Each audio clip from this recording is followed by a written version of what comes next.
Do you love movies? So do I. What's up, y'all? It's KB, and I love movies, inviting you to listen to The Conversation, a film podcast where passion meets perspective and opinion.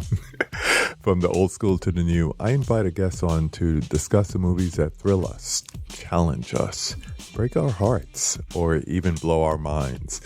There's always new episodes dropping wherever you get your podcasts. So join the conversation.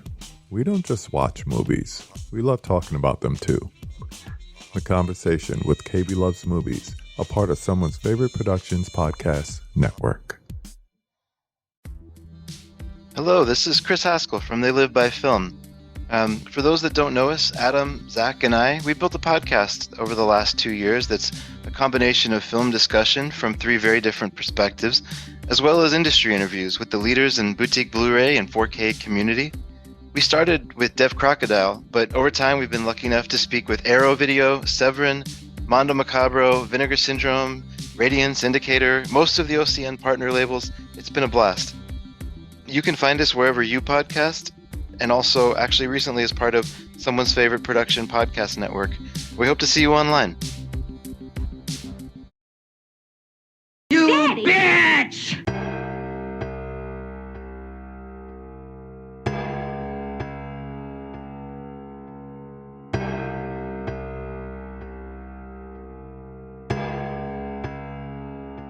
Welcome to Wake Up Heavy, the world's greatest horror movie podcast.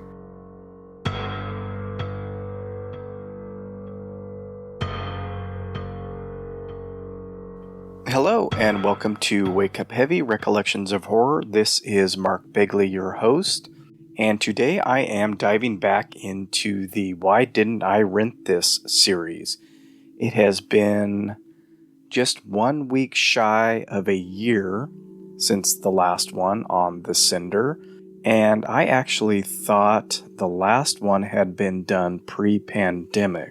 Not as long as I thought, but it has been a while, and I have been mulling over Why Didn't I Rent This episodes for a while, and even watched a few movies that I thought would be pretty good for the series that didn't end up being that way, and I'll get into 1 or 2 of those on a separate episode, and I will get back to that at the end of this one. So this time I am talking about the 1980 film Macabro, or Macabre, or, as I knew it back in the day, Frozen Terror. That's weird. Directed by Lamberto Bava of Demons and Shock fame. He was uncredited as a co-director on that with his father, Mario Bava. And this was kind of his story. He had helped a number of big-name directors, including his dad, as well as Dario Argento. He did a lot of the, I think, second unit shooting of Inferno in New York, a lot of the exteriors and things, and was basically hired to direct this movie as his first official solo directing credit. The film stars Bernice Stegers, who is a Why Didn't I Rent This alum, as I mentioned her on the XTRO episode, and probably on that episode mentioned that she was in this, with Fernando Pulo as her husband, Stanko Molnar as Robert Duvall, spelled slightly differently, but very interesting choice of names for this character, who plays a blind landlord slash instrument repairman, and who reminded me a lot of Anthony Perkins mixed with Udo Kier mixed with Vincent Gallo, and I'll get more into him later. He's a very interesting character in this film. We have Roberto Passi as Bernice Stegers' lover, and the amazing Veronica Zinny as Lucy. But didn't you tell Daddy you were going to take us to the movies? As Jane Baker's daughter. Amazingly enough, this is her sole acting credit, and the young girl that plays this part looks so familiar to me. There had to have been an American actress back then that she looks like. Every time I watch this movie, I think she's been in a ton of other things, and I go and look at IMDb, only credit, which is a shame too, because she's pretty amazing in this. The film is set in New Orleans and is based on a true story. This was from a news clipping that the producers had seen about a particularly gruesome event in New Orleans. I'm not really sure how I got tuned into this. It's been a number of years since I watched it the first time, and I know that it's a movie that I mentioned early on in the Why Didn't I Rent This series as a possible candidate. I included the VHS cover of Frozen Terror way back then on one of those blog entries and mentioned it on the episode, because it is definitely a movie I did not rent, and there were very specific reasons for that. That cover of that VHS box was one of those reasons, a very big reason why I never took the chance on this. It's pretty cheesy. It's very spoilery once you watch the movie and realize what the big twist is. And I think it brought to mind for me the film Microwave Massacre, because they have a similar thing happening on both of those VHS boxes and or posters. And I knew that Microwave Massacre was one of those cheesy horror comedy blends and never watched it because of that. I think I assumed this was the same thing. The title is kind of uninspired, just held no appeal to me. Now, having said that, on a lot of these episodes, I bemoan the fact that I never took a chance on them and feel, knowing what I liked back then, that I would have really liked such and such a movie, like Alone in the Dark or XTRO is a perfect example. This one, I'm not sure how I would have felt about it.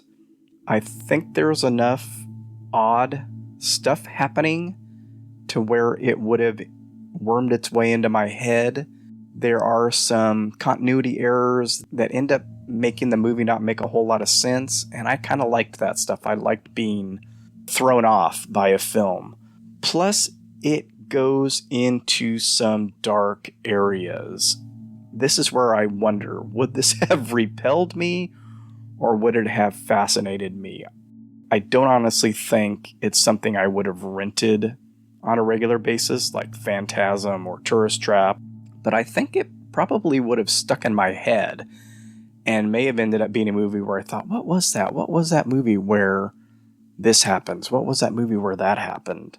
And like I was saying, I don't remember what brought it back to my mind. It could have been the Horror Movie A Day blog, although I went back and reread his entry on it today, and it's a fairly negative review overall. But I think the bits, the salacious bits that are brought up in the review, that's spoiler-filled review, that might have spurred me to watch it. It very well could have been another blog or something else that I read. But I did watch it a number of years back, was kind of blown away by it. I had a little bit different reaction when I watched it yesterday for the show. I still enjoyed it, and it still has enough odd and perverse touches to make it worth talking about for one of these. So as I mentioned, the story takes place in New Orleans. Bernice Stegers plays Jane Baker, who is married, has 2 children, Lucy, and I believe the little boy's name is Michael, or possibly Matthew. The movie opens with her leaving her 2 kids on their own so that she can go have a fling with Fred. This sets off the tragic events of the movie. 2 tragic events. And let me just warn you here, this is going to be a spoilery episode because it's kind of no fun to talk about this movie without talking about the insane things that happen in it. The daughter, Lucy, knows that her mom is having an affair, and as punishment for that, she drowns her little brother in the tub. So not only do we have infanticide, we have infanticide by another child. The mother is contacted at her lover's apartment and has him race her home in his VW Bug. They end up getting in a horrific accident, which decapitates him, and she ends up in a mental institution. So the bulk of the movie takes place a year later. When she's let out, she goes and returns to her lover's apartment and lives there, basically abandons her family. At the apartment is Robert, the blind landlord.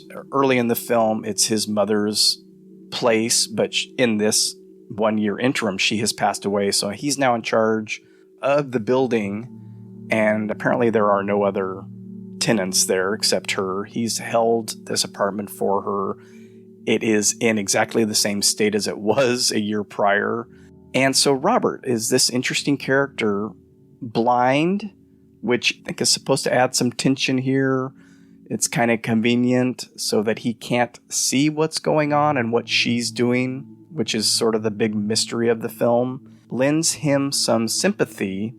It's one of the things that reminded me of another film. He is kind of set up like the Norman Bates character in Psycho, overseeing this old rundown building, having a thing for the tenant, being meek and mild-mannered. Doesn't have mommy issues like Norman Bates or anything like that, but I started to get that feeling while I was watching the movie.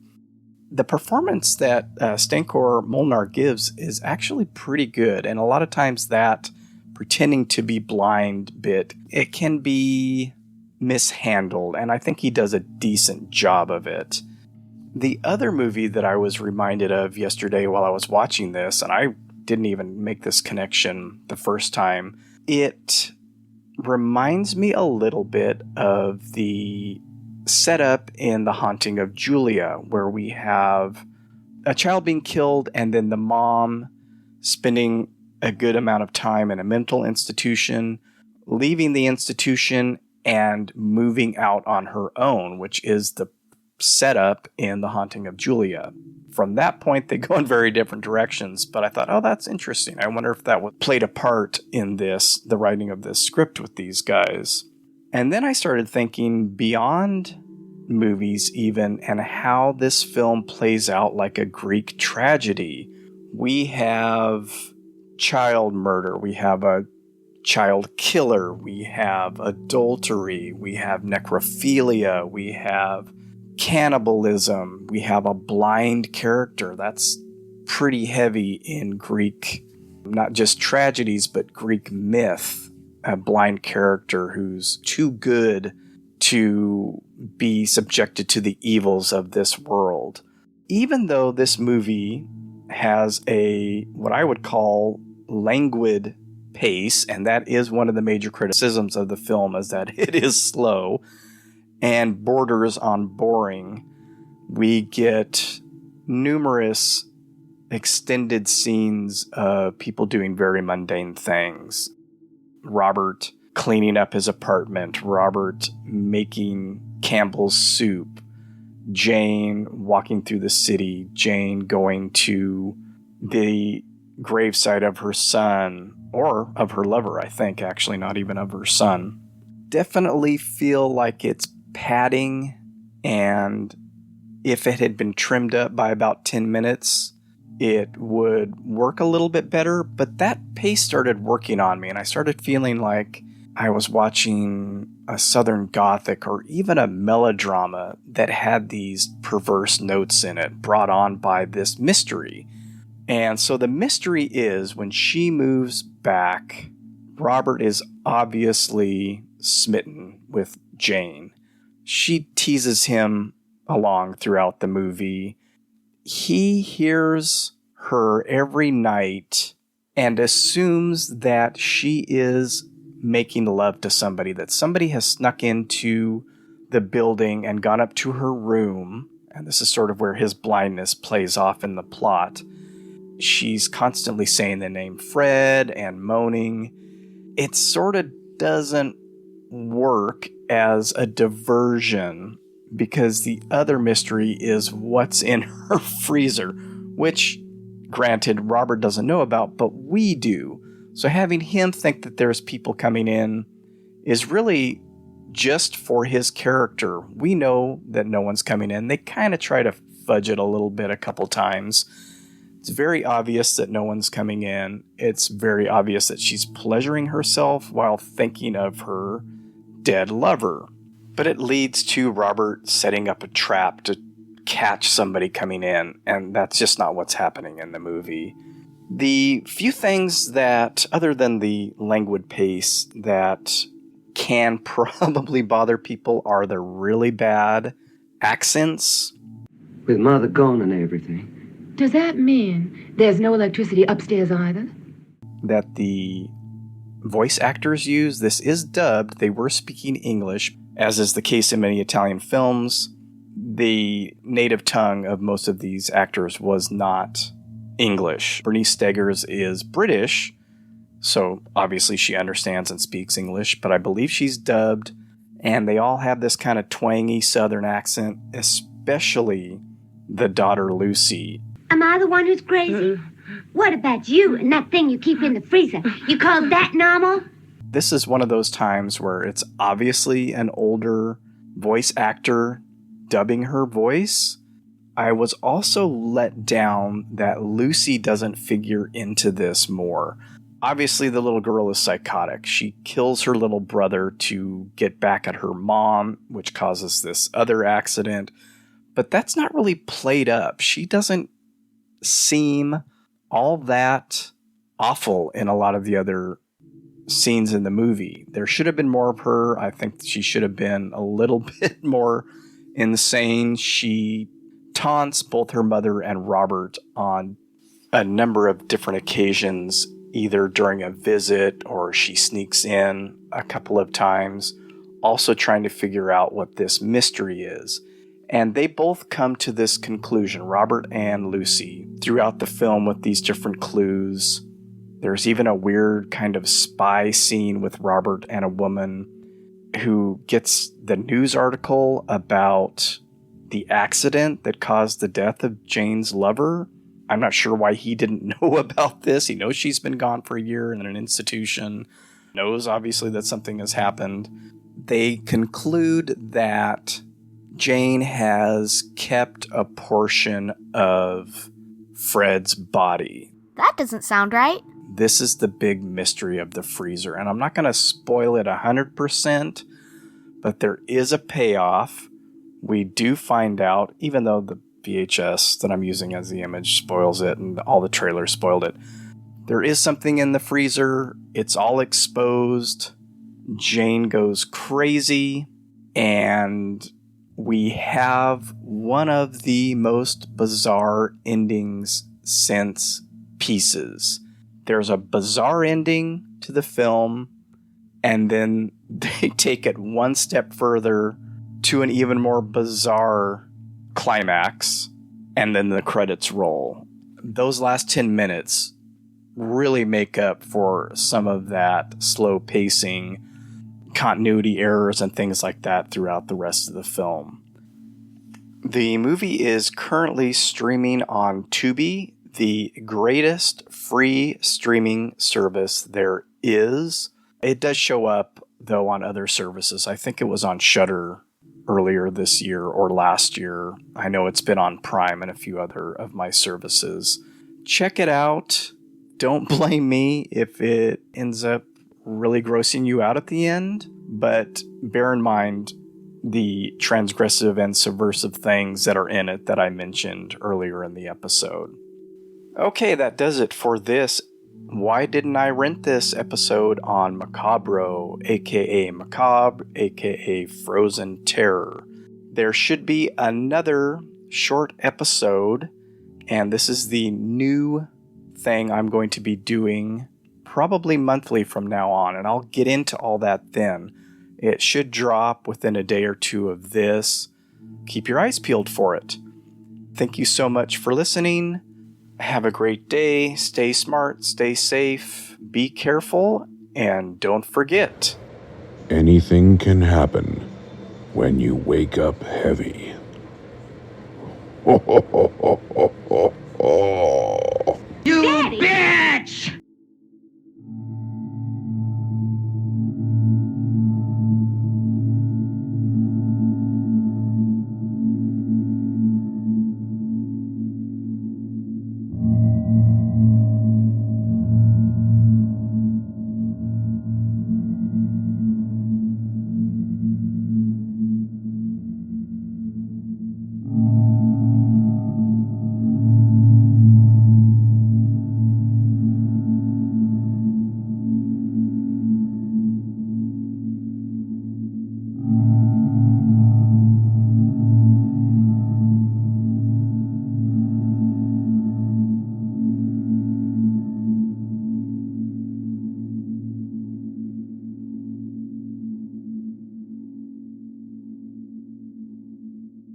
Are you a film fan who loves the ultimate home video experience?